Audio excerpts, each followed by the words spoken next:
Welcome to the Boneyard with Steve Robertson. As always, I am your good friend and host, Steve Robertson, here on Mississippi State Football Eve. Man, this time tomorrow we'll be at Davis Wade Stadium. Most of us. Some of you won't be there. I know you'll be there in spirit. And I'll tell you, the city has been alive with activity basically since yesterday. A lot of Bulldogs already in town. A lot of Bulldogs planning to go to the ball game. I don't expect it'll be a capacity crowd, but I think as far as FCS games go, it's going to be really good. Kind of glad we're doing this early. To be honest with you, my preference would be to do it in week 11. You know, the week 40 Egg Bowl. But if you're not going to play it then, play it now when you're going to get people there. We're not going to talk a lot about today about game day activities. I've already went over that on Wednesday. Again, afford yourself a little time. Things have changed. It's a good day. Already had a little SEC football action last night. We'll talk about that on the show. We'll preview the rest of the weekend. We'll talk a little bit about the Jaquaria Spivey situation. Very unfortunate deal there. I'll share with you what I've learned. And we'll move forward. But, this is not going to be a whole show about Jaquaria Spivey. We're going to get ready to play a football game with or without him. We'd love to have him. But as of now, we don't. It's a bad deal. Top 10 list going to be me today because the delicate genius that is my wife needs more time to prepare for a Nirvana list. Yeah, we're going to do it. Yeah. But here's the deal. I think one of the reasons she needs so much time to prepare is there's not 10 good songs. Just my opinion. I know that I may be in the minority there. I think the facts bear that out, though. Dare I say it, kind of a 1.5 hit wonder. Nevertheless, I'm going to give the people what they want. And so many people have come up since she's been in town and said, hey, you did a great job on the top 10 list. Well, so we'll have her do that periodically. And again, it's going to be bands and artists that maybe I don't like. She likes a lot of stuff that she's a rocker, don't get me wrong. Got tattoos and long hair and all that good stuff. Great face. But, she likes Billie Eilish and Nikki Heaton and people like that, too. That people that a lot of ladies these days enjoy. I don't really care for it, to be honest with you. I don't. So we may let her do some things. She enjoys it, I think it's one of those things, too, where especially bands that I don't like or artists that I don't like that she does, I think she likes being able to represent some of her favorite artists. So from time to time, we'll let her do that. We'll see. And for those of you that haven't heard, our True Rest franchise, the first in Mississippi, is going to be at 618 Highway 12 here in Stark Vegas. You can go to TrueRest.com and learn more about the float spa experience. It's great. If you're a person that suffers with anxiety or chronic pain or just need to relax, we've got a cure for you. We do. I had a great time when I did it. Can't wait to do it again. Can't wait. My wife, of course, is very active, trail runner. And so she's always looking for physical recovery. For me, it's more about the mental aspect of it. I'm a person, as soon as my eyes spring open in the morning, my mind is going a million miles an hour thinking about all the things that I've got to do today and all the things I'd like to do today and all the things that I'm going to encounter during the day. And when I went and floated, it was like I needed 15, 20 minutes just to kind of come out of it. And what I mean by that is the world just kind of slowed down for me. It really did. It was like a mental reset. So no matter your needs, I'm telling you, you're going to have a great experience. It's very interesting. And again, I was a skeptic from the beginning. But once I floated for the first time, I said, you know what? I think the people of Starkville would enjoy this. I think we're bringing something of value to Starkville. That's one thing Dana and I talked about this morning. I'm not just excited for us. Because here's the deal, man. I've been in the restaurant business. I've been in the radio business. I've been in the retail business. And, of course, in the sports information business for a long time. I could have opened up any number of businesses. And I suspect they'd be successful. I really do. I could probably open up a Mississippi State merchandising shop somewhere around town. We could probably open up a little cafe, maybe even a little boutique. You never know. We probably could have been successful. I would bet on us every single time. But I didn't just want to do anything. I wanted to do something that was unique, that provided an experience you can't get anywhere else in the greater Starkville area, but also, too, something that I think makes your life better. I mean, how many times in life do you have the opportunity to provide an experience that improves the quality of somebody's life? And that's the thing that sold me on it. I thought I got so much benefit from this, I thought you guys would as well. So True Rest, coming to Starkville, the first True Rest franchise in the state of Mississippi. 618 Highway 12. And for those of you that are locals, you say, Steve, where is that? Well, that's the old Chalet Frame Shop. And it's in the same shopping center that has been refurbished there behind Starbucks, right across the street from our friends at Strange Brew. Just down the breezeway from us is the new Power of the Almond Cafe. Yeah, if you're into that sort of stuff. Pet Sense, all that's right there, Route 21. So we're happy to be a part of that and look forward to serving you guys for many, many years to come. I don't know how many years I got left. None of us do. But I want to do as much good as I can in the time that I have left. I'm not terminally ill as far as I know, but I want to do something for Starkville. And the thing that you guys are going to learn too is that I married a rock star. I did. Love her to death. Absolutely do. And really, in many ways, kind of happy to share her with the city. You know, had so many people when she was a nurse at OCA. It says, "Yeah, your wife delivered our baby, or our granddaughter, or our grandson." She's incredible. She'll do a great job for you. And I will be there a lot. You know, matter of fact, I'll probably record the podcast up there some days. We've got a little office area up there. Maybe set up a studio up there and just do some things up there, you know. So I'll be around. So when you go in there to float, you never know. You may have your good friend and host to check you in and walk you through it. We met with the contractor yesterday. Going to do our best to be open by the end of the year. You say, Steve, that's really ambitious. Well, so am I, right? And I got a great contractor that we're going to be working with, and we'll sign the contract here in a couple days. The good thing is we catch them at a good time where they're kind of in between some jobs. And so we're excited about that. And again, spending the money locally. I'm a big fan of that. Support not only the local economy, but support small business, whether it be in Starkville or somewhere else. I can tell you, as a guy that owns a small business, I'm very receptive to that. You know, there are other people, I want to eat local and shop local and things like that. I do. And there are some things I have to get on Amazon because they're not carried locally. It's true. And sometimes, like when Dan was out in Albuquerque, it was just a lot easier to just jump on Amazon knowing that I could, have her some stuff, a little care package delivered the next day. So I get the convenience of it all. But whenever possible, I shop local. I do. And even when I travel, I try to shop and eat local because I believe in small business. Small business is what makes this country run. So always buy, shop, and eat local. Speaking of eating local, it's Bulldog Burger Company. And here's the deal, too. If you are around tonight looking for something to do, right? I told you guys we got some stuff coming up. And we do with Bulldog Burger Company. All right, so live music this evening. It's going to be over in Tupelo. That's the Bonfire Orchestra, a local band over there. They'll be on the patio stage starting at 6 p.m. The event is sponsored by the Cathead Distillery. The guests can enjoy the cooler weather with their Bulldog favorites. So that's tonight. Secondly, Bulldog Burger Company in Ridgeland will be having a tap takeover. I know you guys are big fans of that, right? It's the Chandeleur Island Brewing Company. Going to be there on September the 6th from 5 to 8. 5 to 8. They'll be doing a growler giveaway. First place is 64 ounces, and second, third, 32 ounces. How cool is that?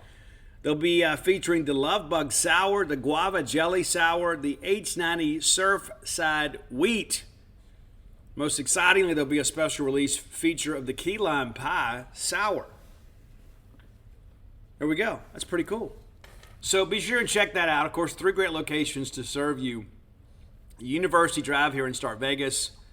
Of course, Lake Harbor Drive in the Ridge and Flowwood area. And Gloucester Street there in Tupelo. Go check out some live music tonight. And to get more information about the Chandeleur Brewing Company, go to Chandeleur ChandlerBrew.com. That's ChandlerBrewer.com out of Gulfport, Mississippi. We talk about shopping local. There you go. You go to Bulldog Burger Company, you can support an in-state brewery as well. One of the great brewmasters. I don't drink anymore. I don't. And you're feel welcome to, right? My issues are my issues, but the reality of it is, I know many of you like to enjoy adult beverage. You can do that, and pretty special events coming up. Again, live music tonight in Tupelo, and then the Tap Takeover in Ridgeland on September the 6th from 5 to 8. And we'll mention that again next week, just so you don't forget. But again, tonight, if you're looking for something to do, it's like you're in town or whatever, you're in Tupelo, or whether you live in this area or you're just passing through or whatever, maybe you're going to spend Friday with friends and family before you head over to Starkville tomorrow. Stop by Bulldog Burger Company in Tupelo tonight and have that great restaurant quality hamburger with the spring rolls and enjoy the Bonfire Orchestra out there on the patio stage at Bulldog Burger Company of Tupelo. There we go.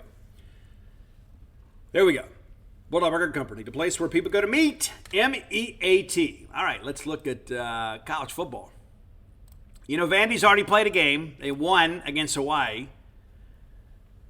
Guys, what is happening in Gainesville, Florida? I mean, honest to goodness, I picked Utah to win. I thought Florida would make this a more competitive game. It was not. It was not a competitive game, and the score is 24-11. And I don't know if that's indicative of how well Utah played with a backup quarterback. Matter of fact, 2 backup quarterbacks. And they still win by 13 and cover easily. I picked Florida to cover, so I'm going to take a loss on that pick. But Utah, number 14 team in the country, I expect them to win. I think probably everybody outside of the Florida fans thought Utah would win, especially at home. I mean, the Utes have become a really solid program under Kyle Whittingham. But it's a 7-3 ball game after 1, and then Utah puts in 10 in the second. And it's a 17-3 game at the half. And you think, okay, Florida's 1 possession away from making this thing really interesting. What do? They go out there, and it's a tip ball off the hands of a receiver. It's picked off, and, of course, Utah cashes in. And at that point, the game was over, right? It was a 24-3 game in the third quarter. And it was not good. That Florida offense, there was not a single redeeming thing about that offensive performance. They finally get in the end zone in the fourth quarter to go for 2. It makes it 24-11. But again, the game was over. It was over. Big play early in the ball game. Money Parks, man, what a great name, Money Parks. I love it, man. I think if Dana and I decide to have another kid, which would be absolutely impossible. It would be a miracle of biblical proportions. I think I'm going to name him Money Parks. Money Parks Robertson has a nice ring to it. Money Parks is great. Why didn't I think of that? But Money Parks, a 70-yard pass to Bryson Barnes, made it a 7-0 ball game. And from there, Utah just kind of took charge there. The Mertz kid that transferred into Florida, guys, it was not good. But a lot of that too is play calling. I think it's the offense in and of itself is just not working. His numbers were not terrible, but there was a lot of checkdowns. I mean, tons and tons. Like his 31-44, average completion 7.6 yards. They did hit a couple of big passes, and he had 333 yards. You think, okay, we're going to go up there and we're going to have over 300 yards passing. You think, okay, we got a chance to win the game. They didn't. 1 TD and 1 interception. And why are we not using Travis Etienne more, Gator fans? You're probably asking yourselves the same questions. 7 carries, 25 yards. This guy's an NFL back. Why is he getting 7 carries? And one of those is a long of 8. So you back that out of there. Then it's 6 carries for 17 yards. And of course, that's also criticism of the offensive line, which is terrible. What, they give up half a dozen sacks? It's terrible. I don't get it. I don't. And, Pearsall had a good game for them, 8 catches for 92 yards. Outside of that, there was really nothing. It was really nothing. I mean, if you're Florida right now, and you're looking at this offense against a Power 5 team, and Utah's good, don't get me wrong. Utah's a good team playing at home. But to go up there and score 3 points for 3 quarters, It's all you could manage? Not good, man. Not good. Is Napier in trouble? That's the question. We all expected this to be a losing season. And one of the best things about being a member of 247 Sports, one of the best things, and I get it. I get it. This is probably wrong. I'm just being honest with you. One thing that I like to go do is go read other boards as they melt down. And so this morning, over my morning Coke Zero, I enjoyed reading the Florida's fans. I hear what they got to say. You know, they're not big fans of Scott Strickland right now. And I get that too, because you think about this, you look forward to this for so long. It's finally college football season, and then you drop a game like this, even though it's to a better team. And that's the thing too. If they had lost 31-28, it would have taken some of the sting out of it. I mean, you still would have lost on the road against a top 15 team, but you walk away there with a bit of a moral victory and say, you know what? Maybe we're better than we thought. Maybe. And again, I don't know how much the altitude had to do with it, but the boys from Salt Lake City kind of had their way. Second game last night was South Dakota and Missouri. Didn't expect that to be a competitive ball game. And it wasn't, but it's 35-10 is your final. But if you're a team like Missouri, you can ill afford to take any game lightly. I picked it 38-13 Mizzou over on our genespage.com, my message boards. Just about that's solid, perfect there. It's 35-10, right? So the spread's the same. And I don't remember what the line was. I don't remember seeing a line. We picked the line. When we did the article, there wasn't a line.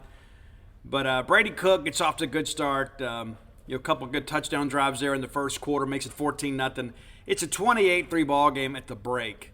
And you could really tell, watching the highlights, that Missouri was just trying to get in the locker room and get out of there. Both teams score in the fourth quarter to make it 35-10. But, again, it's difficult to know what to expect of this Missouri team. Brady Cook is a really good quarterback and probably a guy that's unheralded within this conference because he's at Mizzou, right? But 17-21, 8.2 yards depth of target, 172 yards passing, 1 touchdown. They bring in Horn as a reserve later in the ball game. He's 3 of 5. He is responsible for the fourth quarter touchdown, also threw a pick in the game. Schrader for Mizzou, 18 carries for 138 yards, along a 42, also had a touchdown. Pete pitches in 52 yards. Brady Cook also 17. All three of those guys had a rushing touchdown. Burden, the third biggest receiver in the ball game for either team, 7 grabs, 96 yards, a touchdown, along a 30. So, hey, we're good, right? Right now, we're off to a 2-1 start. We got Hawaii right. We got Florida wrong, and we get Missouri right. Toss-up game, obviously, between Florida and Utah. Pick the winner right, pick Florida to cover. Doesn't work out well for us in that respect. So let's take. We've all been there before. You got big weekend plans. For some reason, it just didn't work out. Maybe life gets in the way. Maybe you want to head down to the casino.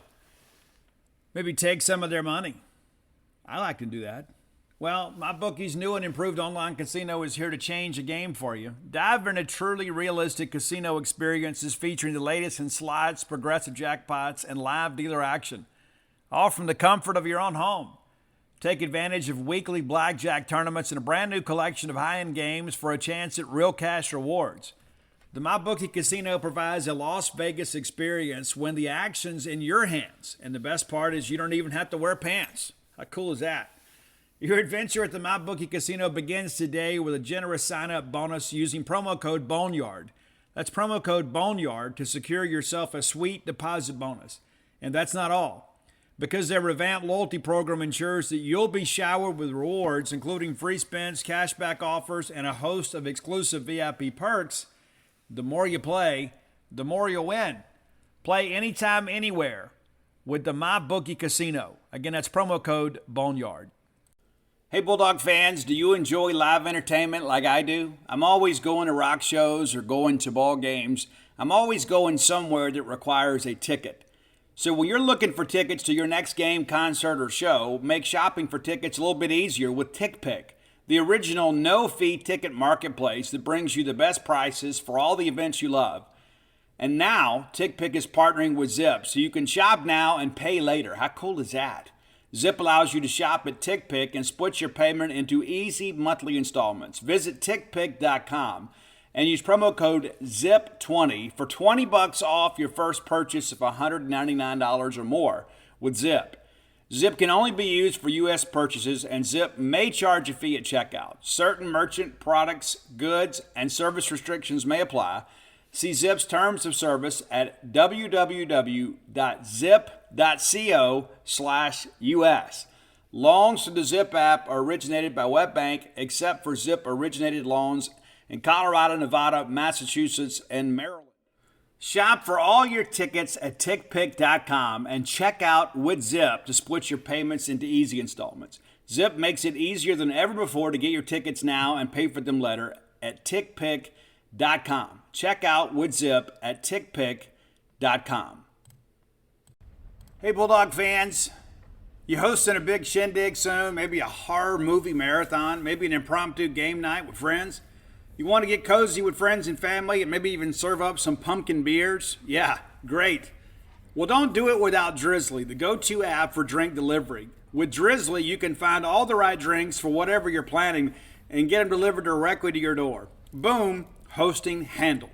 Now, before you get back to folding napkins and carving pumpkins, download the Drizzly app or go to drizzly.com. That's DRIZLY.com/hosting/handled today.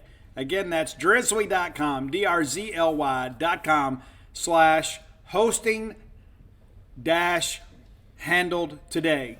Must be 21 plus and not available in all locations. Take a quick look at the rest of the league. Again, I think it's a recipe for blowout city this weekend. Tennessee and Virginia are going to play at noon Eastern tomorrow, so 11 Mississippi State time on ABC. Virginia is picked in the bottom half of their league. Tennessee is picked in the top 12 in the country. I like Tennessee big here. And big, is more than 2 touchdowns. I just don't think Virginia has the athletes to run with Tennessee. Ball State is at Kentucky. I would love to see Ball State win this game and then watch all the Kentucky apologists have to kind of tread water the rest of the year, wondering if this team is going to be bowl eligible. I saw something yesterday. So our great listeners, you guys send me stuff every once in a while, and I do love looking at everybody's list, and I keep a lot of those. Somebody picked Kentucky to go 10-2. 10-2. So you're going to win every toss-up game, but you're going to lose to Georgia, Tennessee. Oh, yeah, and how does Alabama factor in there? You sure? Yeah. No. I'd love to see Ball State win this game. I just don't think they will. I picked Kentucky. Western Carolina to Arkansas, and man, I'll be honest with you, I expect this to be an absolute bloodletting.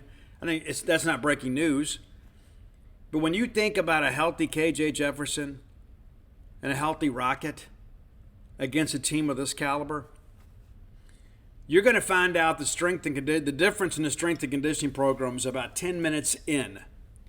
There's going to be a size and strength advantage available to Arkansas here that may not reappear the rest of the schedule. I think Arkansas will do whatever they wanted to do. This will not be a ball game in the second half. The main thing for Arkansas is it's kind of like a lot of us. You just want to get the dub and get out of there healthy. Get some work for some guys, get some things on film, get ready for next week. But, yeah, Arkansas, man, come on. Arkansas is going to be a really good team this year. Maybe their record's not going to reflect their talent level. There's just so much. There's so many moving parts to this. A new offensive scheme, the defensive scheme. A lot of things have changed. That defense is still a mess. I know they're eager to get back on the field, but Western Carolina is not going to be able to exploit any of that stuff. Mercer's at Ole Miss. Again, Ole Miss's list of things to do, just like ours in Arkansas. Win the game, get out of there healthy, get some guys some work. Simple as that. Mercer, I mean, come on. Maybe a baseball game would be competitive. Mercer's had some good baseball programs over the years, but no, this is not a game that Ole Miss people should sweat. Again, you just want to get out of this thing healthy. UMass who was 1-11 last year, will be at Auburn. What a great opening week for Coach Hugh Freeze and the Tigers there. Kind of a hapless opponent coming in there early. That SEC schedule's brutal, it always is. They'll feel good, and I'm sure Hugh will dial up a couple of trick plays just to make it interesting and entertaining. I've heard a lot of good things about Robbie Ashford. That he fits this scheme a whole lot better than he fit Brian Harsin. So it'll be interesting to see the quarterback run aspect of it. And again, that's the thing too. When you have that QB RPO type situation out to one side of the field, number one, it gives him the ability to be an athlete, but also in addition to that too, it simplifies the reads. You get over there to the right side, you got maybe two receivers, maybe you got a high-low concept or whatever, and if it's not there, you just tuck it and go, right? So it simplifies the game a lot for him. And Ole Miss did a lot of that two-man football stuff when Freeze was at Ole Miss. But yeah, this should be a blowout. And, not going to learn anything about really many of our teams. Ole Miss, Arkansas, Auburn, or Mississippi State. You're not going to learn much about us this week. And we're all contemporaries kind of fighting for third place in this conference, in the West. UT Martin's at Georgia. Kirby's never been one to just absolutely hammer people. And I could see this one, Georgia maybe keeping it under 40. Because, you know as well as I do, man. I mean, listen, Branson Robinson's injured now for the year. You hate that, man. Kid out of Germantown. Man, you hate that, But they'll be able to replace him, sure. And Georgia will win big in this ball game. Texas A&M against University of New Mexico.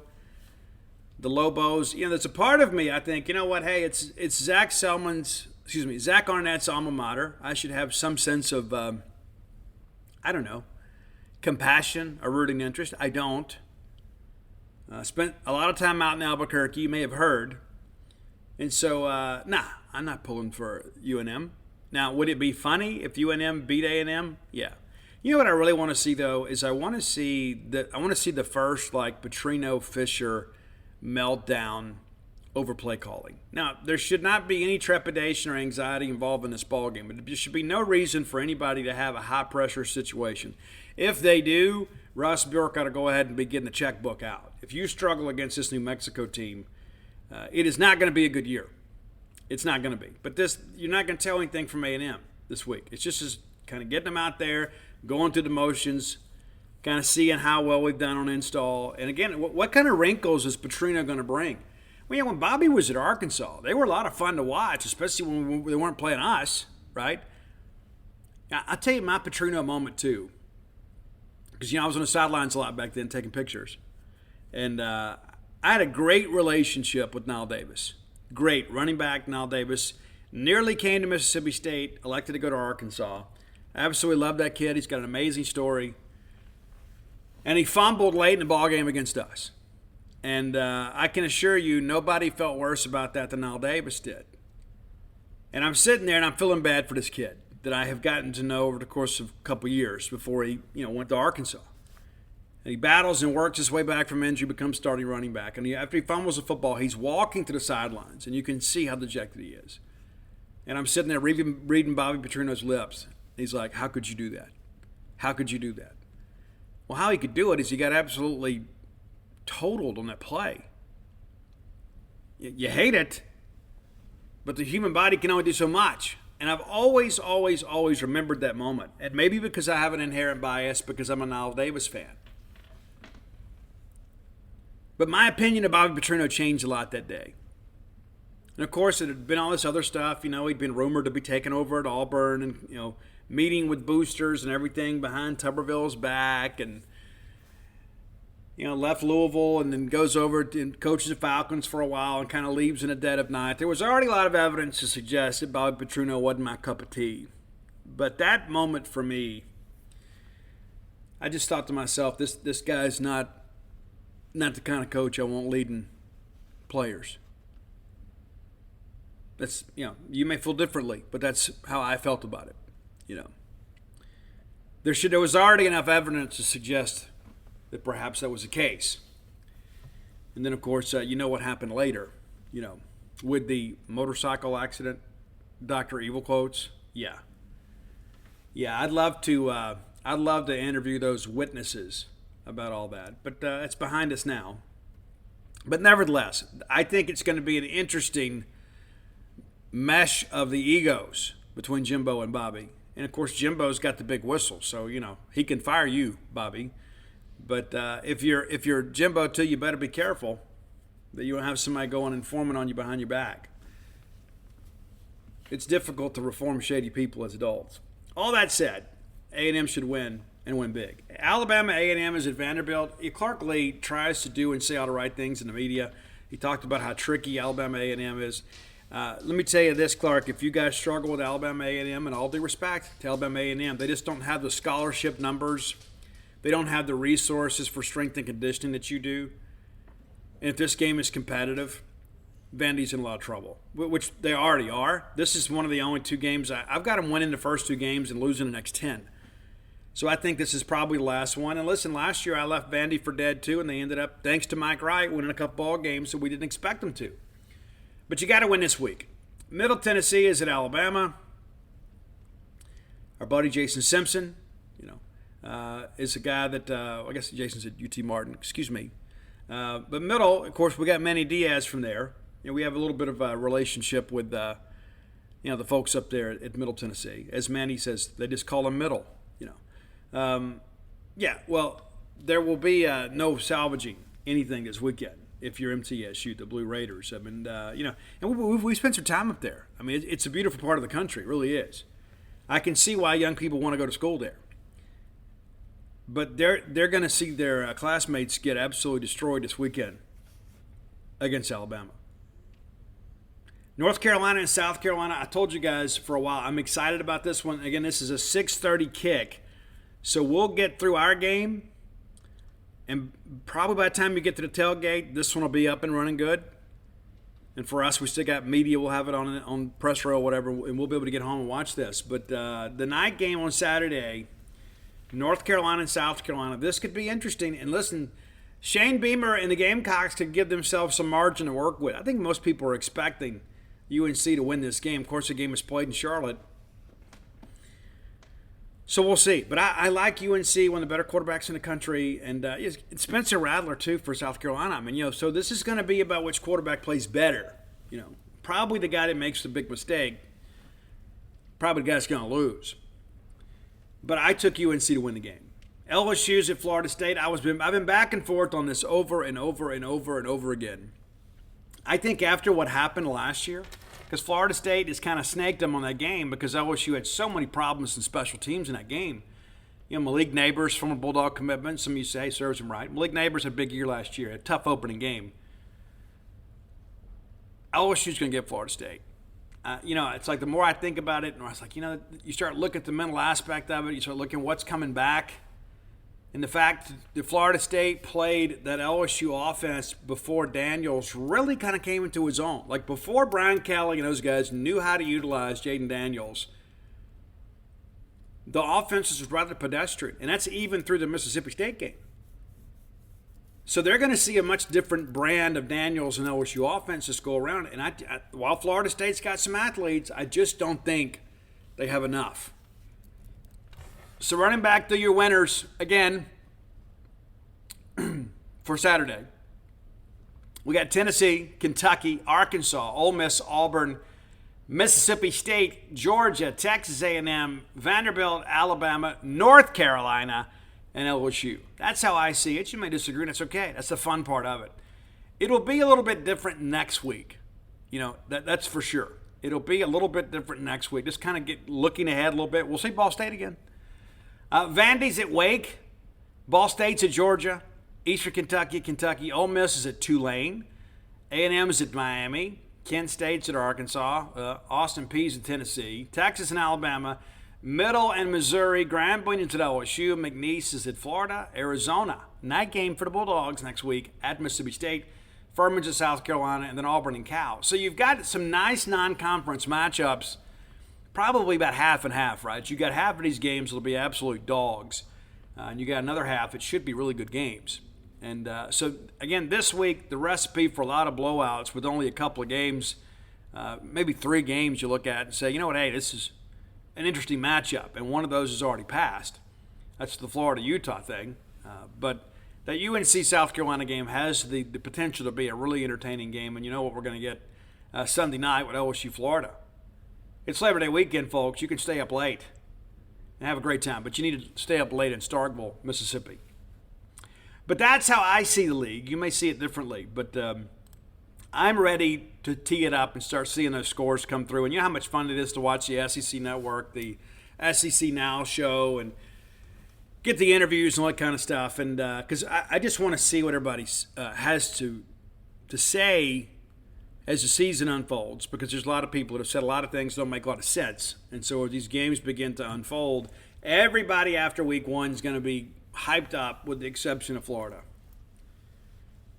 Now, the argument's going to be it's just one game, and it is, but it's just one game of a season that is a big one. And I do not envy the position Scott Strickland is in. Because if the contract numbers that are out there are to be believed, it doesn't make any sense to keep him another year because you're really not. You're not going to save much money by waiting to do it next year. And that's the one thing about those Florida fans. They got a ton of resources, but they're a fickle bunch, man. They will. They'll bail on you in a second. Ask Dan Mullen. It's for sure. They expect to win there, And Strick did a great job here, but he's into deep water now. And he may have hired a guy that maybe wasn't ready for prime time. And I think that's what we're all kind of beginning to see. All right, time for today's Top 10 list. As always, brought to you by closewithblair.com. That's C-L-O-S-E with Blair, B-L-A-I-R.com. Here's the deal. You never know when you're going to have to move. Right? Some of us, you never know. Some things happen. You get a promotion. You get relocated. Whatever. There's always something. Maybe you decide to retire. I don't know. Maybe you're downsizing. Maybe you need to upsize. And when life throws a curveball at you, you need somebody that can stand in there and swing away. That's Blair Chandler. My friend, your friend, a friend to everyone in the mortgage industry. 601-500-2344. 601-500-2344. And Blair tells me, listen, we're closing Boneyard loans regularly. Yeah, it's before in the beginning it kind of took a while to build. That's how this advertising things work. You get this ladder of awareness. It's like, oh yeah, and then all of a sudden it kind of gets into your subconscious. And so like the first year, closed a handful of loans, guys, it's happening regularly now. So thank you so much for choosing Blair. And listen, you're doing yourself a favor. It's not like, hey, I want to just go do business with Blair because he's a Bulldog or I heard about him on the Boneyard. You're dealing with a guy with 22 years of experience in this industry. Top 1% close ratio in the country, back-to-back years. You could entrust your mortgage in the hands of a lot of people, but why not do it with somebody with a proven track record within our fan base? That's Blair Chandler. Again, 601-500-2344. And be sure to ask him when the time comes for your young person about co-signing and perhaps kind of getting them established in life. It's an amazing thing. Okay, so again, the lovely bride not prepared today to do this Nirvana thing, and I'm okay with that.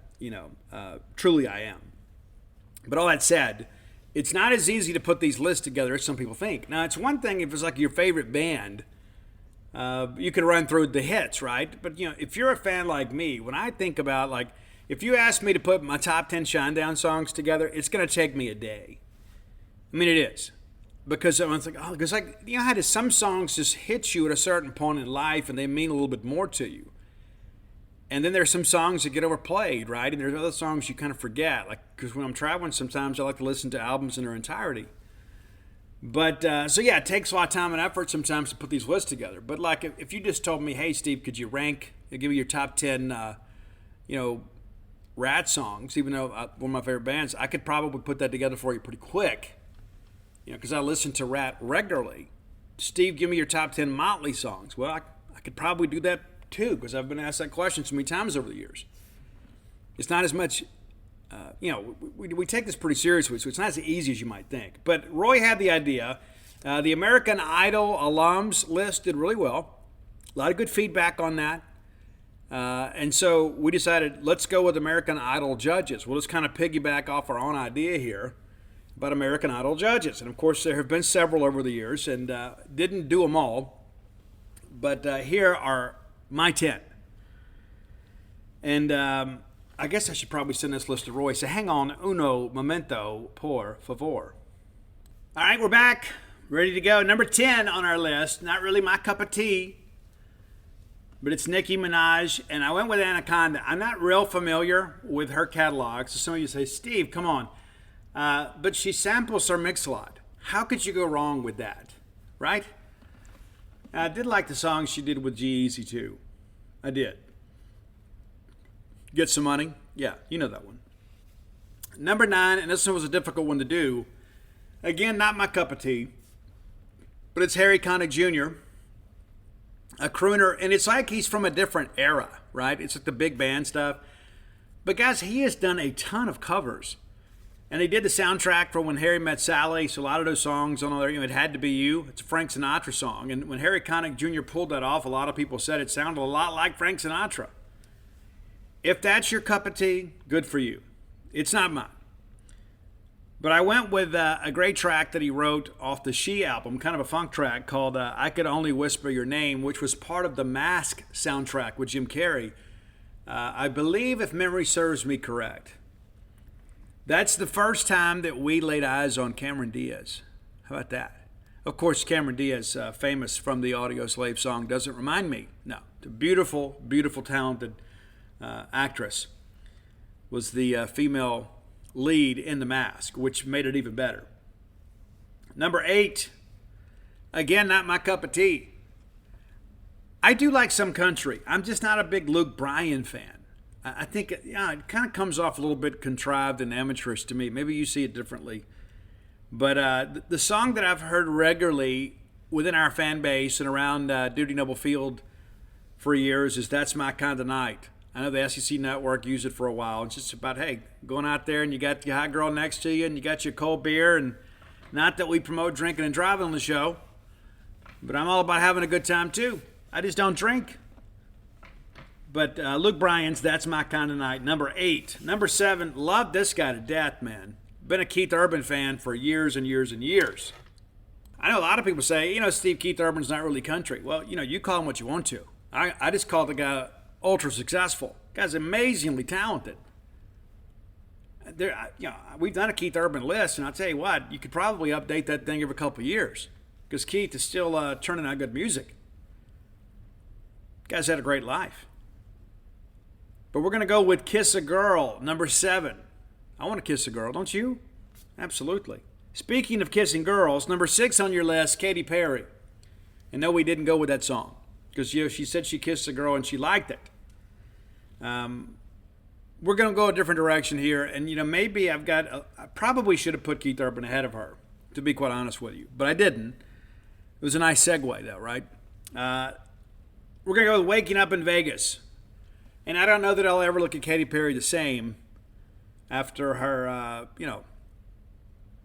dalliance with Ole Miss football, right? Like, oh, Katy Perry's an Ole Miss fan. Does that make you feel better about being an Ole Miss fan? Do you need some celebrity to be your fan to make you feel better about your own fandom? Apparently you do. Number 5, man, an absolute legend. It's Lionel Richie, the voice of the Commodores. He had an amazing solo career. And one of the coolest things I remember watching, I think it was on Behind the Music. I watched a lot of those music docs, man, was he met Frank Sinatra, and Frank said, Lionel, you've had a lot of number 1 hits, and you wrote them all. It's a rarity in pop music. Usually you have like a team of songwriters, but instead Lionel Richie's a guy that he's shared his soul with us, man. And I have in my possession, I have a Lionel Richie Greatest Hits album. Matter of fact, I bought that thing twice. Yeah, that's right. I think I got 2 copies of it. One of them scratched up. Lionel Richie, a phenomenal performer. And I went with one that's got a little more of an edge to it. It's Running with the Night, number 5. Number 4, I remembered the first time I heard this young lady sing, and I thought, if this is the direction that pop music is going to go, things are about to change in a very positive way. Because a lot of our pop stars of the 80s were very, very trendy, very fashionable, but not all of them could sing like this absolute absolute siren of a songstress. It's Mariah Carey. Going back to the very beginning, Always Be My Baby. Had a little R&B vibe to it. Love that song, man. I do. Number 3, and you can say, Steve, how could you put this lady in front of Mariah Carey? Well, it's because she was American Idol host for a long time. She was a judge for a long, long time. And I remember the first time that I saw her perform. It's almost like seeing Cameron Diaz on the screen for the first time. To see Paula Abdul, I was like, wait a minute here. You know, may need to refine my my taste a little bit. Paula Abdul, a very talented performer, a beautiful woman. She was a former LA Laker girl.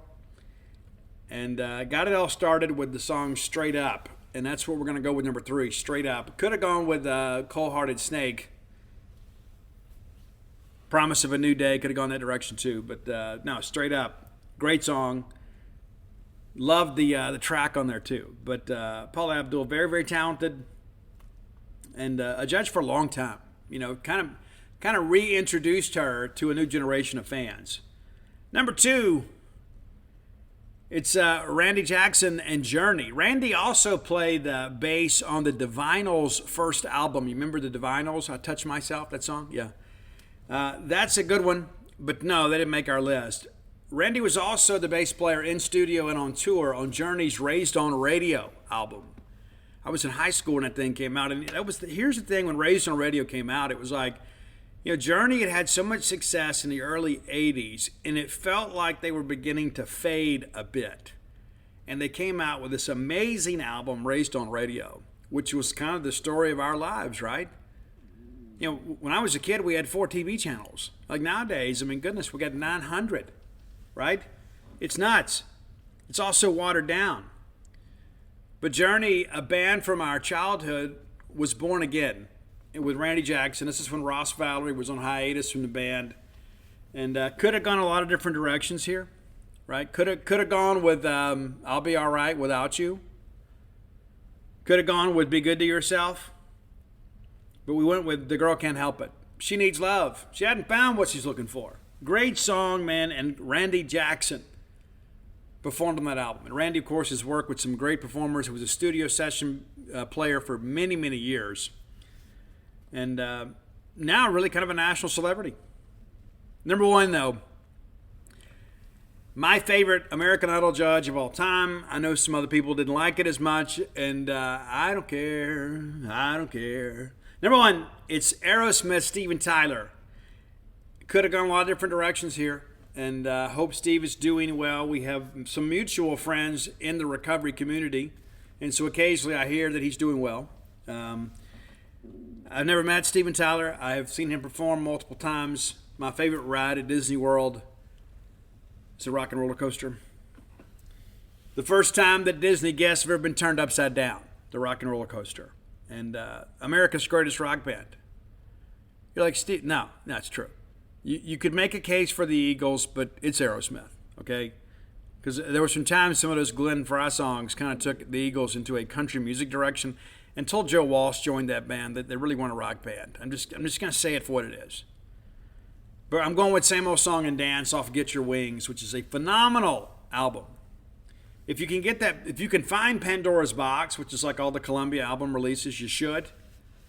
I have them all anyway. Love Aerosmith.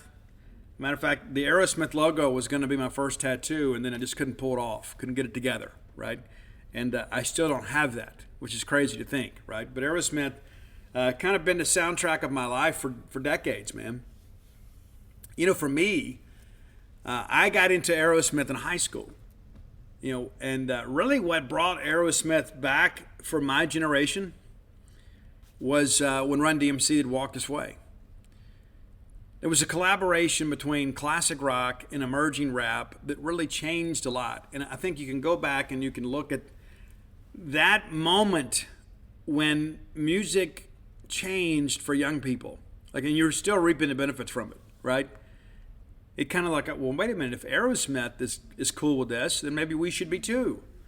And the next thing you know, we got Public Enemy and Anthrax doing Bring the Noise.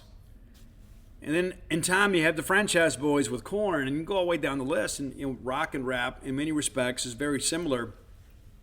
because it is the music of rebellion. It is the music of inspiration. And there are so many people today that tell you that country and rap are the same. They're not even close.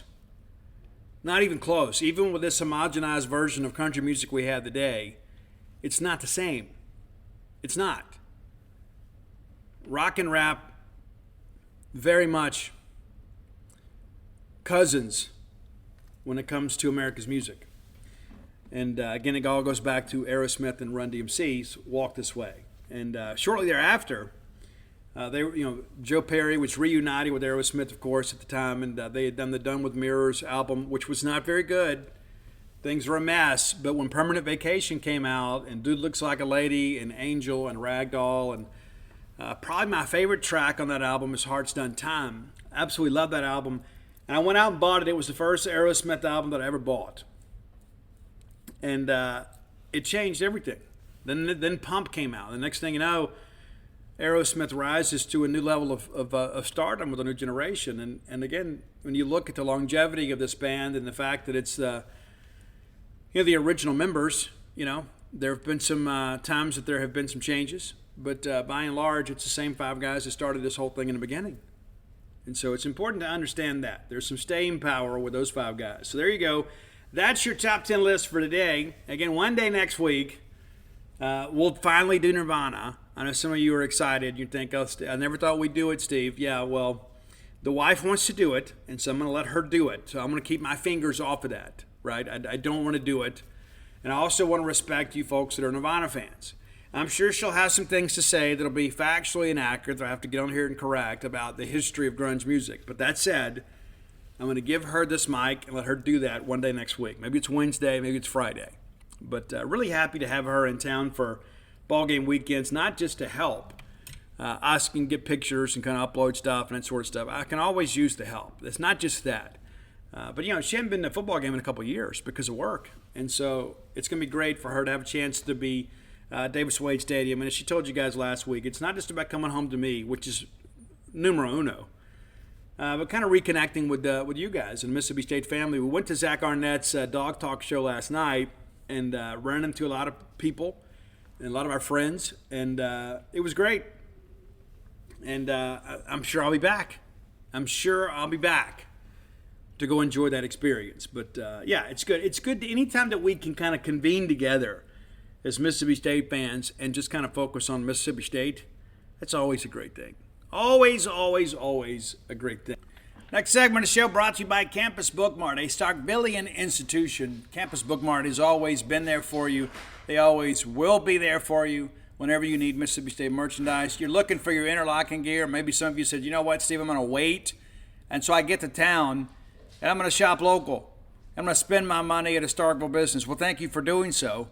But look no further to fill your merchandising needs in Campus Bookmart. Neatly positioned on the backside of campus. You can swing through there, pick up your new gear, put it on.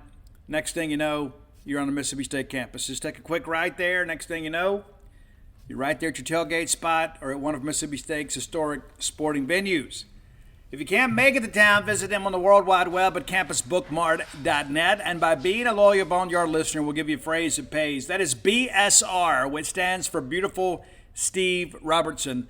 That gets you free shipping on all orders over $75. Any order less than 75 bones, absolutely incomplete. And trust me, you need to buy some new gear. A lot of what you had for baseball or last football season, as nice as it may be, is not fresh. You need some fresh gear. I know years ago when I would bring Ani up for ball games, we always had to get some new Mississippi State merch. It's just kind of part of the experience, right? And we came to everything. So we had a closet full of maroon. Perhaps your kids are similarly situated. Treat yourself, treat your family. There's some great Mississippi State merchandise from Campus Bookmart. All right, let's talk a little bit about the Jaquaria Spivey situation. I don't know how much time we spend on this, but okay, so let me give you some background here. Many people are like, Steve, what happened with Spivey? And sometimes you forget, not everybody is on social media. And those that are, there are a lot of people out there that just, follow friends and family. So Jaquaria Spivey, as you guys know, signed with Mississippi State out of high school, spent a couple of years here, got in the portal, transferred to TCU, has one season left wanted to come back to Mississippi State, spend it with his buddies, kind of close this thing out. He tweets out yesterday, "I look forward to being eligible soon. Can anyone send me to someone who could help me, please?" From his notes, "I just got notified from my coach that the NCAA has stated I can't play this season because I transferred this spring from TCU to Mississippi State. During the time of that process, I was being told I could be eligible to play at any school I desire as a grad transfer because I had graduated from TCU on December 17, 2022.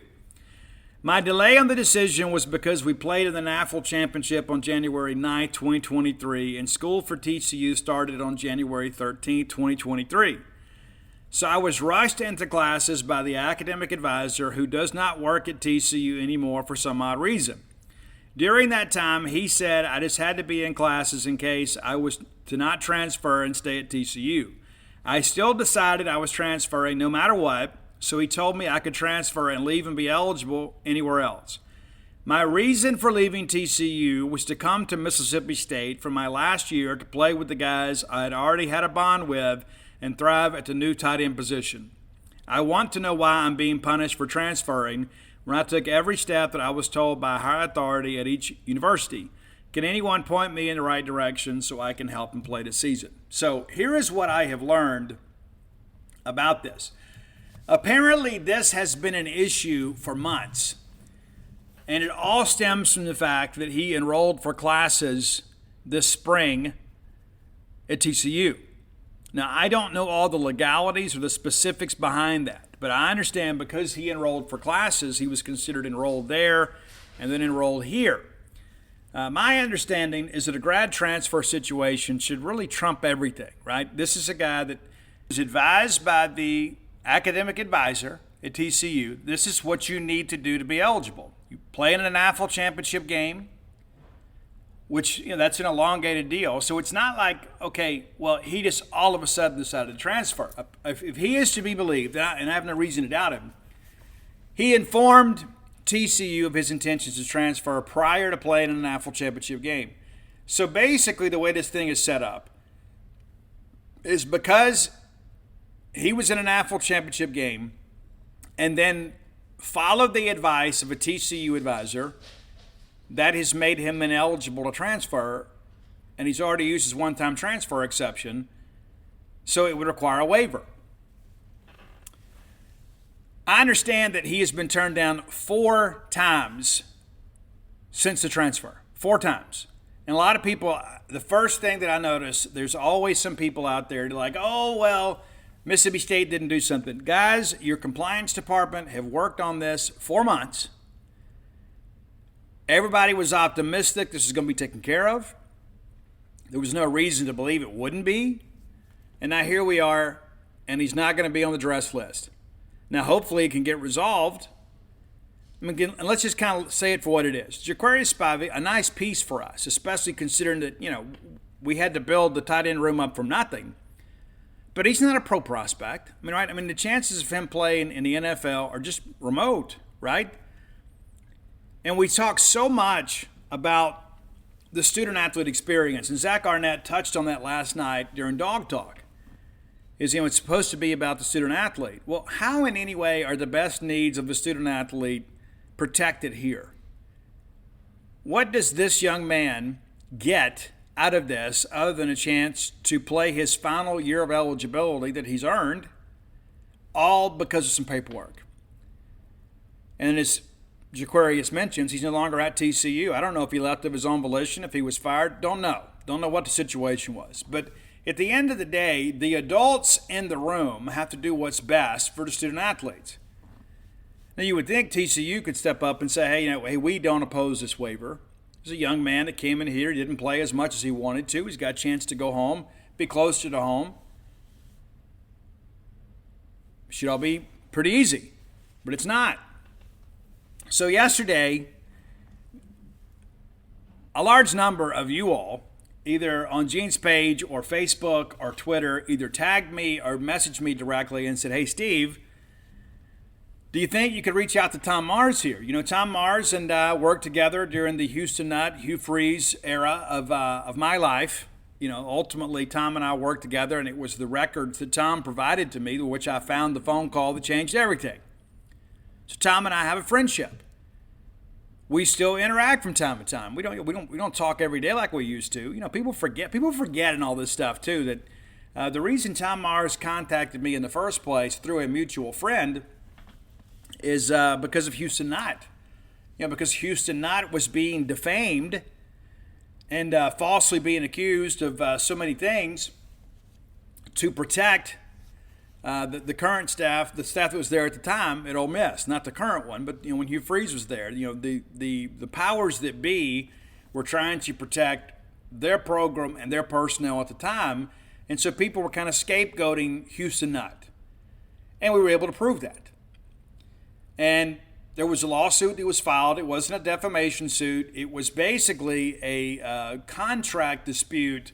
It was a breach of contract lawsuit because just about every separation agreement in college athletics has a mutual disparagement clause that one side won't talk poorly of the other. And Ole Miss violated that.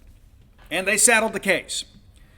And to kind of give you some background on that too, just so you know, because nobody ever talks about this aspect of it.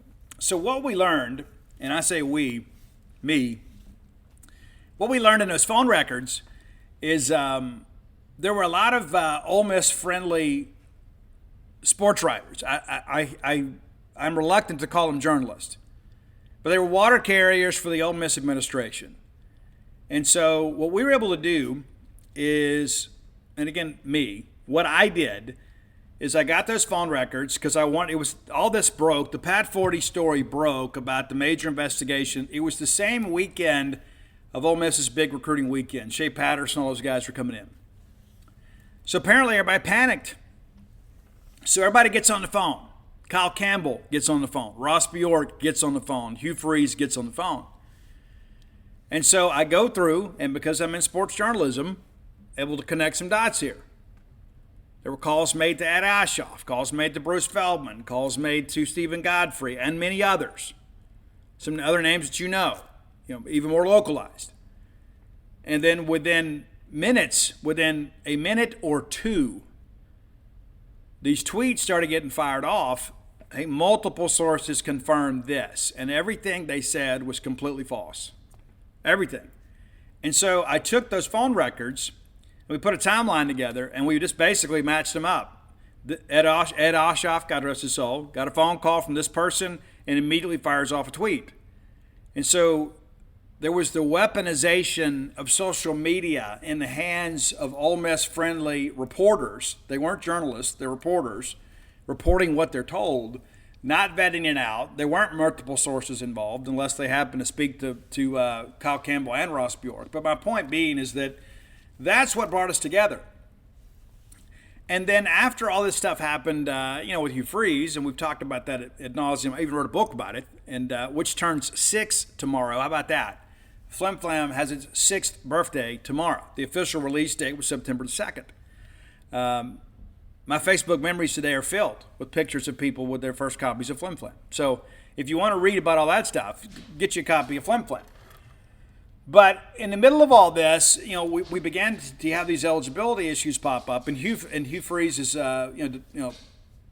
departure from Ole Miss. There were some players from Ole Miss that wanted to leave, and so Mars ends up representing them, and then he begins to develop a name as a person that can kind of get things done.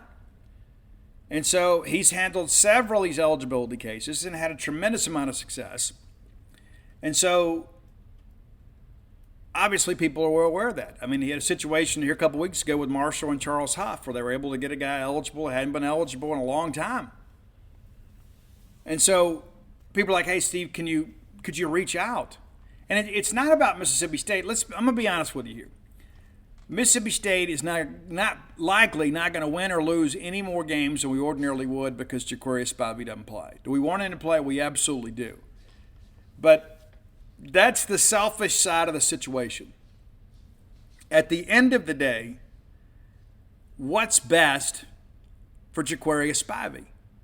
Well, what's best for him is to let him play. Are we going to go to the playoffs because Spivey played? No. Are we going to lose to Southeastern Louisiana because he doesn't play? No, we're not. But in the balance of all this is a young man that did everything that he was told to do by people who were paid to protect him and his eligibility. And now he's ineligible. That's a problem. It's not like he didn't make his grades. It's not like he decided to substitute one course or he tried to play the end around game. This guy earned a college degree. And that was the whole point in this grad transfer thing. This was about, hey, we're going to reward guys that do the right things, guys that make their grades, guys that get their degree. We're going to reward them. And you know what? If they graduate, and you go back to the whole Russell Wilson thing, right? The first high-profile transfer is like, hey, we want to make sure that we don't forget the student part of student-athlete. And so, hey, you become a grad transfer, the rules don't apply to you, man. You can pack up and you can go, and you can play your final season provided you have eligibility remaining. That's what Jaquarius Spivey did. And then because of the fact they had the elongated season, somebody there said, hey, you know what? In order for you to be eligible, you need to enroll for classes. Now, that may have been wrong. That may have been bad advice. But that's the information that he was given by an adult who was compensated by the university at TCU. And I'm not blaming TCU at large, but there's an individual here who was a representative of TCU that appears to have misinformed this young man and given him some poor advice.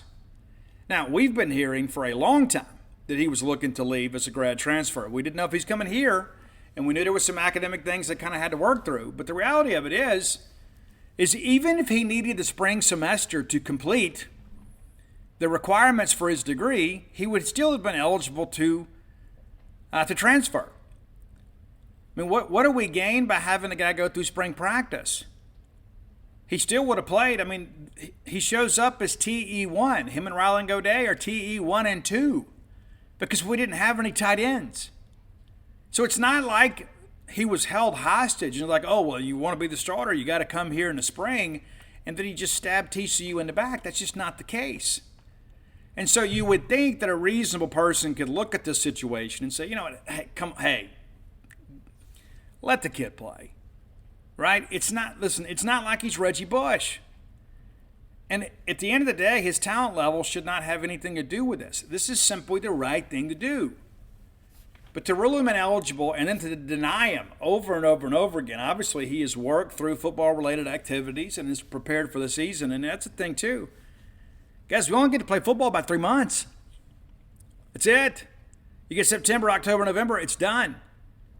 And so basically we've got 90-plus days here in order for him to play. And we know for a fact, unless something changes here at the 11th hour, he's not playing tomorrow. So he will not get the opportunity to play in a season opener because of a clerical issue and some bad academic advice from some people at his previous school. Again, that's if he's to be believed. I spoke yesterday with Zach Selman. I said, Zach, I've got a connection with Tom Mars. I'm going to connect you guys. I don't know if it'll help, but I know that if there's anybody that can get it done, a third party that can help get this thing done, it's Tom Mars. I shared his number with Steve Smith. I spoke at length with Zach Selman and said, hey, listen, this situation's wrong. Tom's had some success here, and so here's my connection to him. I can vouch for him and tell you that not only is he a talented lawyer, he is a great person. And he and I don't agree on everything. But I know that Tom has a heart for student athletes. And Tom's like, hey, I'm not doing as many of these cases anymore. It's usually like if somebody on behalf of the school contacts me, then I'll look into it and see if I can assist. And trust me, Tom is not a guy that's just sitting around looking for work. That guy's always busy. He absolutely is. He's an incredible guy with an incredible track record. So I make the connection there. Ran into Arnett, of course, last night. I just kind of brought him up to speed. Didn't ask him any questions. Said, hey, here's what I've done. Here's what we're doing. And see if we can help a little bit. Of course, he's very appreciative. At the end of the day, Zach Arnett, Zach Selman, Steve Smith, everybody involved in this on the Mississippi State side, what they're thinking about is this young man. As I said earlier, it's probably not going to make a difference in our win-loss record. I mean, hey, it's not that we don't want him. We absolutely want him to play. That's why we signed him in the first place. That's why we went back and signed him again the second go-around, is because we value his ability. So this is not a selfish undertaking. It's not like Dak Prescott. We're trying to get Dak Prescott eligible. It's not like he's a starting quarterback, right? We have some people that can fill that position, and his numbers through his career are not like eye-popping. And that's the thing, you look at this. It'd be one thing like if State had taken a guy like off the scrap heap of college football and said, hey, he needs a chance. Like you look at this, Arik deal, right? Was at LSU, was going to go to Florida, ends up at Nebraska, gets arrested for breaking into a place and stealing some vapes and things like that. These situations are not similar in any way whatsoever. Just so happens they're both playing tight end. You hadn't seen Jaquarius Spivey's name connected with anything like that. Again, we're talking about a college graduate here. We're not talking about a guy that's been a vagabond of college football that continues to get opportunities simply because he is an elite athlete. He was a guy that was rated the highest of at his position in the history of the ranking situation, right? It's got nothing to do with Jaquarius Spivey, and it's so crazy to think that kid could get a waiver after all the things that he's been a part of, and he can get granted eligibility this year, and I don't know for sure if that's final, like with him. I don't, to be fair. But Jaquarius Spivey's not done anything wrong. It's not like Jaquarius Spivey got ran off at TCU because he was charged with breaking and entering. He just simply wanted to come back and finish what he started here at Mississippi State. It's as simple as that. It doesn't matter his position. The bottom line is this young man, based on the information that I have, is being treated unfairly. Simple as that. And because of the fact that I have a relationship with Tom Mars, again, it's not like we go watch Motley Crue together or anything. We keep in touch. There's really it's been 6.5 years, right? I mean, there's no need for us to continue to talk unless there's something that comes up, and things do from time to time. But I made the connection. Here you go. Here's his phone number. Here's his phone number. You guys speak. I made an introduction to the powers that be at Mississippi State with a friend of mine that may be in a position to help Jaquarius Spivey. I don't know if it works out or not. I can't sit here and tell you that. I don't know. But I also noticed, too, that there are a few people that didn't like Flim Flam. They're like, well, why is he involved in all this? Why would you not be? Why would you not be? It makes no sense to me. I have had numerous people in the last 6 years that have reached out to me trying to reach Tom Mars. They're like, hey, and a lot of these people were involved in eligibility cases. It's like, hey, my son or daughter or whatever, we even had one deal that was a softball thing. And they're not granted eligibility. And it just so happens this time it's a Mississippi State guy. I mean, so like if somebody contacts me because they've got a problem in Florida or Arizona, I'm not going to go report that. Not everything is everybody's business, but because of the fact Jaquarius Spivey is in the news yesterday, I want to assure you guys, hey, we're doing everything we can, and we're doing some things that perhaps that will benefit Jaquarius Spivey. And I'm not going to be criticized for it. I'm not. I'd do it for anybody. If I thought this was a situation where a good person or somebody that I had a relationship with was being unfairly maligned here, and the fact that Mississippi State has tried to get this thing done the right way over and over again, you may have to use some outside intervention. This may require an injunction. I don't know. We went that path with Larry Gillard years ago in the 70s. That didn't work out well for us. And obviously we've learned from that. But the reality of it is this doesn't make any sense. It just doesn't. Doesn't make any sense. So why should a young man in his final year of eligibility be held hostage because the adults in his life let him down after he earned his college degree, after he put in his 4 years? He's done everything that everybody's asked him to do, and now it's all being dumped on his doorstep. And here he is having to go to Twitter to beg for help. What would you do if you were in that situation? If you were in that situation and you found out that a young person did not have the ability to finish up their college dream, and you could make a phone call that might make a difference, wouldn't you make it? Of course you would. Of course you would. So I don't expect to see him dressed out tomorrow. Again, unless something incredible changes today. But I have read some things that have been inaccurate. People are like, oh, well, this is the final waiver or whatever. That's not true. That's not true. It's not like there's this formal appeals process where you got to go through all these steps. Okay, well, this is it. When the NCAA rules on a waiver, in their minds, it's already final. Then you could go back and request a waiver for a different reason and kind of restructure your request, and then they would have to rule on the merits of that argument. And so there's always some things that can change. So if you have read this is it, that's incorrect. That's incorrect. Because Tom Mars could take this and say, hey, here's the situation, and he may think of a fresh approach that maybe our people, our legal team, or our compliance people hadn't thought of. And that's not to say that Tom Mars is the only person that can handle this. There's a lot of people that could. And maybe somebody will. And maybe it's Tom. If not, maybe it's an associate of his, or maybe it's a lawyer somewhat connected to Mississippi State. I don't know. But I know this Tom Mars has had a tremendous batting average against the NCAA. And if my children were involved in this, that's a guy I would want to work with. Simple as that. So we'll see. We'll see what happens. But that kind of brings you up to date on what I know, what I've been told. And I haven't worked on it at all today. We're going to let the adults work. Again, I've made the introductions. This is who you need to contact, and maybe he can help. Can't make any guarantees, but I know this is a guy that has done a good job in the past. And so it's what we do. It's what we do.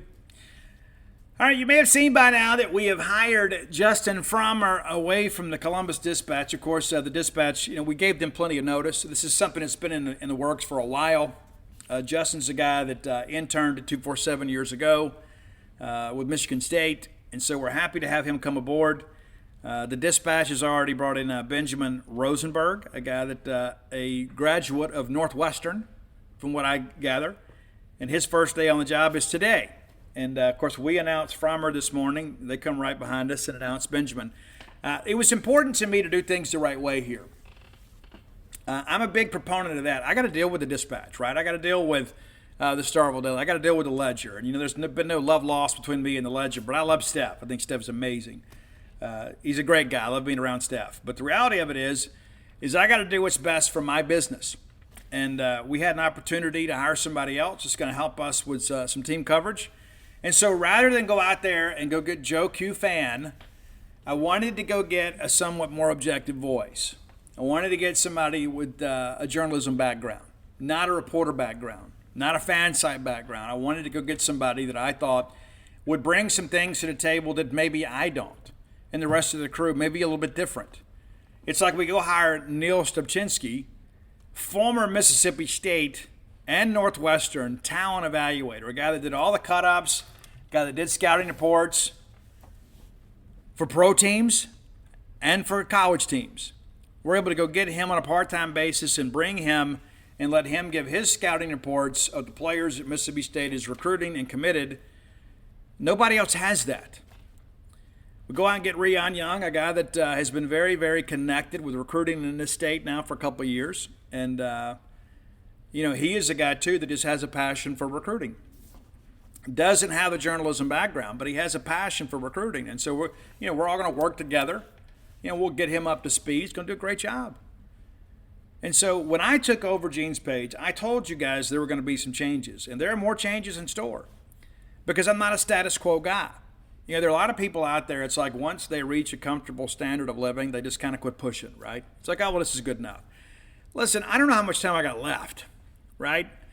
And I probably got less time as a journalist left than I do in life. Right? I'm not a kind of person that I expect to work every day of my life. I may continue to write books and get on this microphone and talk with you guys, but I don't know how many years I got left. I've been writing about Mississippi State since 1997. It's a long time, 26 years. It's a long time.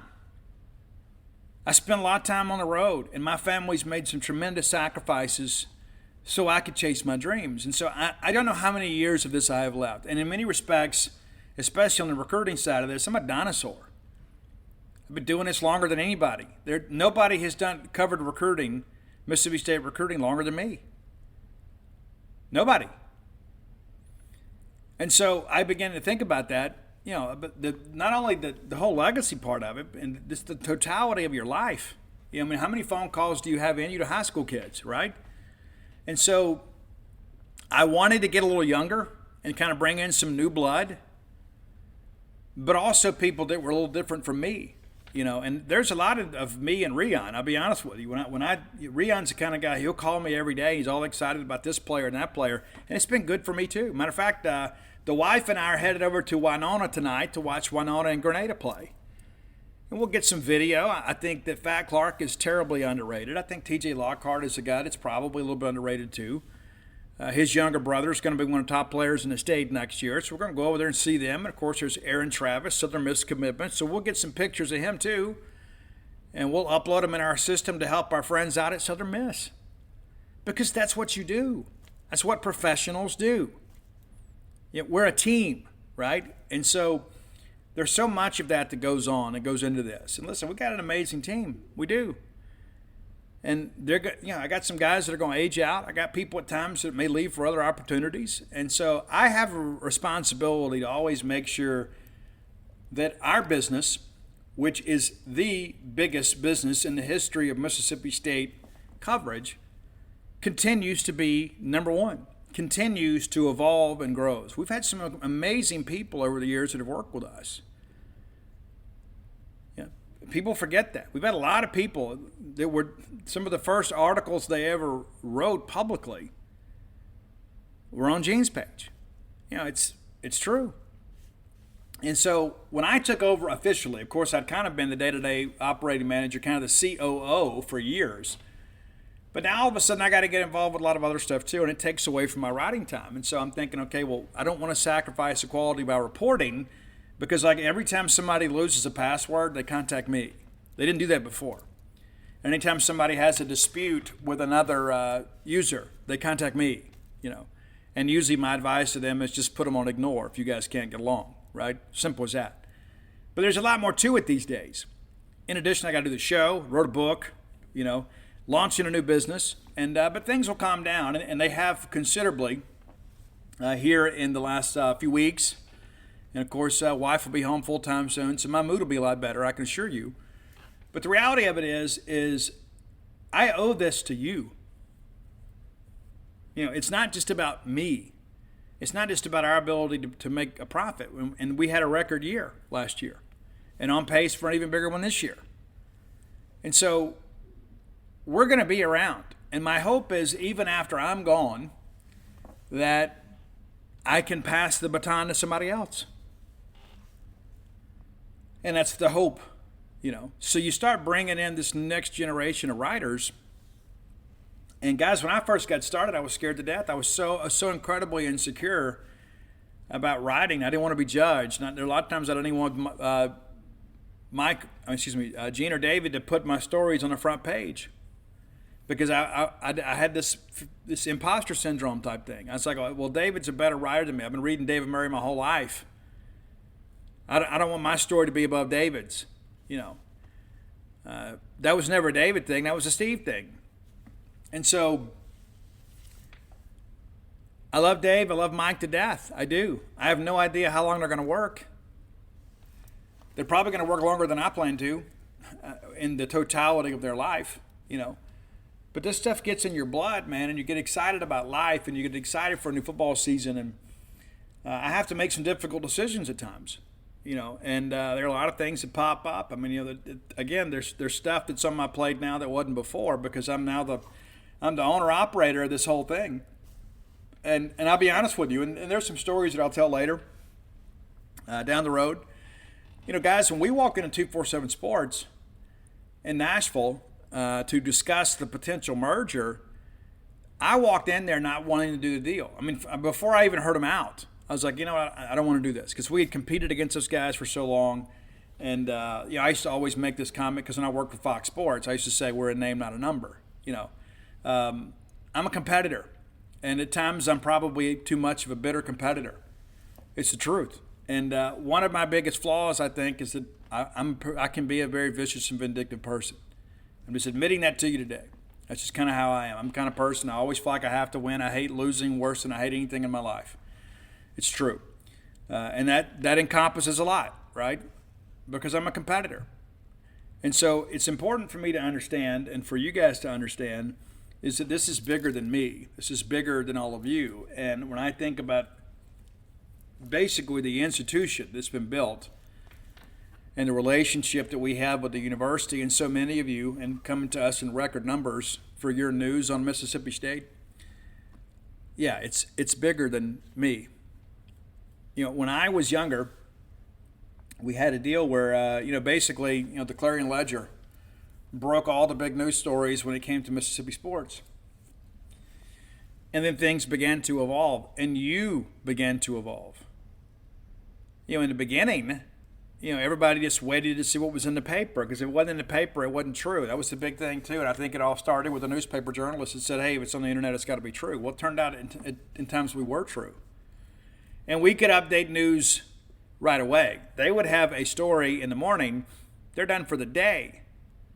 And then we could update things as they happen. And in times they kind of became us. And so now a lot of papers, they went to blogs, and then they went to, to having online updates and things like that. And so the people that used to look down upon us became us.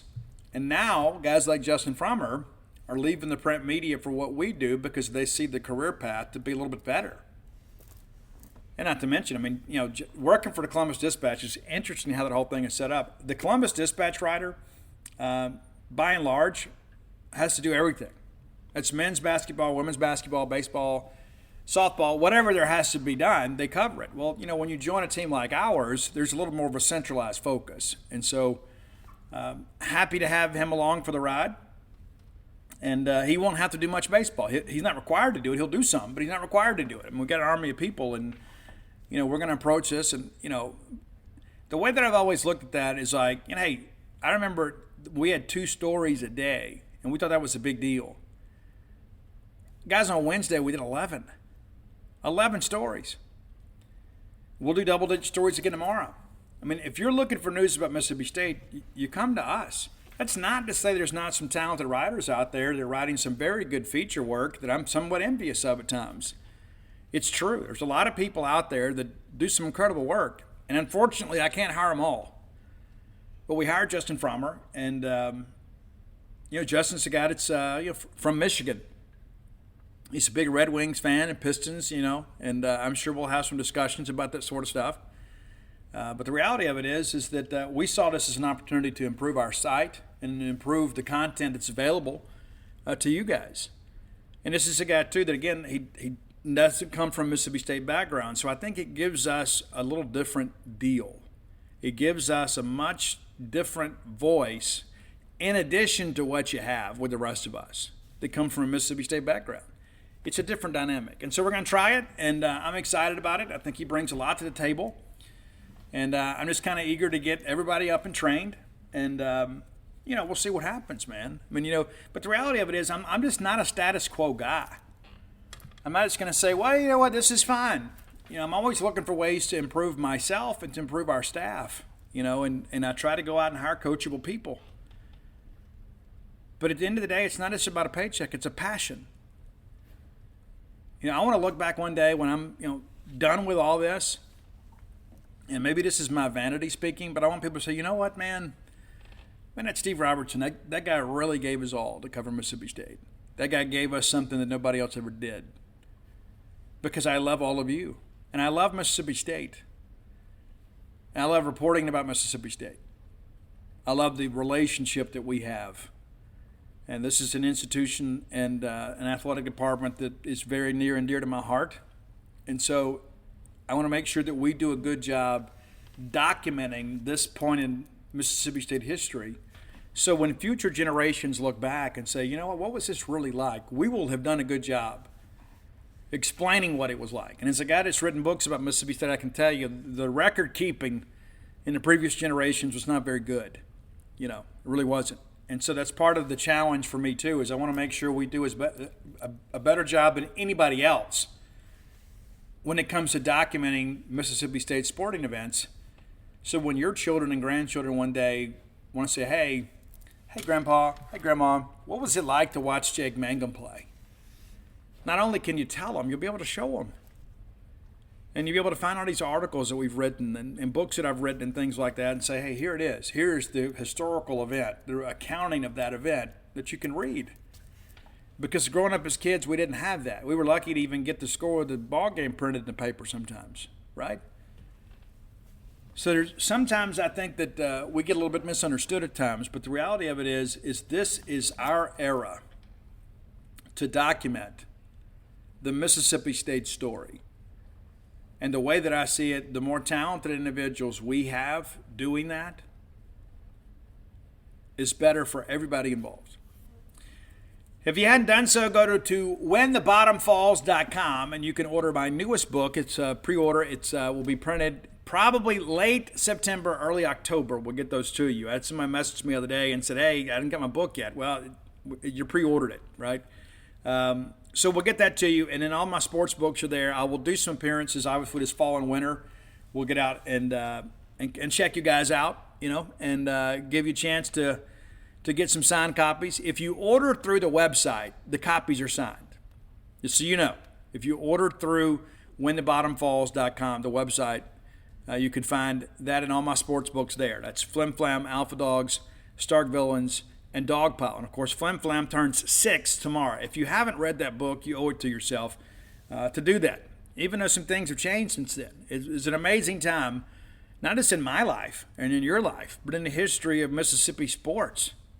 Be sure and check that out if you hadn't already. And Stark Villains gear, always available at starkvillains.com. Probably a good idea to jump on board and start thinking about getting a hoodie now, right? Something a little bit different, right? A little bit different. You can get a maroon and white one, you can get a black and white one. There's a variety of colors and styles you can get there. And if you're not a member of jeanspage.com, what are you doing? You can get 50% off the annual subscription price as part of our kickoff special. Be sure and go check that out. Come be a part of that. A record number of subscribers. We've never been bigger. We've never been better. And we've got eyes on being even bigger than this. It's like we want to be a force of nature, not just a few folks sitting around taking pictures and posting videos and things like that. But we take this job very, very seriously, and I know that you all appreciate it. You deserve this. You deserve it. I have so many people that contact me and say, Steve, hey, living out here in Arizona, man, we never get anything about Mississippi State unless we get it from you guys. Hey, Steve, living up in Virginia, it's all ACC talk up here. Steve, in Chicago, it's all about pro sports. We never get any talk about Mississippi State. So we're very happy to provide you guys with a medium to be able to get that information that you desire. People that talk just about your favorite school and the conference of which you love, right? I think we do a good job with that too. Listen, I'm going to get out of here. I'm done giving you guys my resume. I love each and every one of you. And reminder, as always, if you are thinking about hurting yourself or others, dial 988 on your phone. It's a free call. Help is available.